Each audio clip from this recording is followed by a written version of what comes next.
Hi! Usapang skincare tayo. Ang skincare mo ba ay nakakatulong sa kalikasan o nakakasira? Alam mo bang pwede kang gumanda at maging eco-friendly? Simple lang, basta piliin natin ang tamang product. Check mo din ang packaging. Mas maganda kung recyclable o refillable. Less waste, mas sustainable.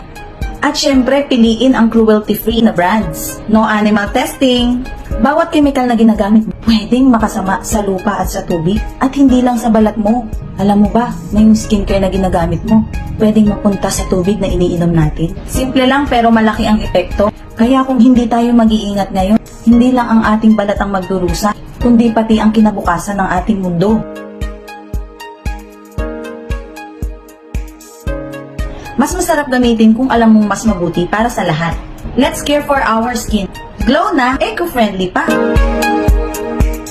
Oops, huwag mo kalimutang i-like ha. Thank you for watching.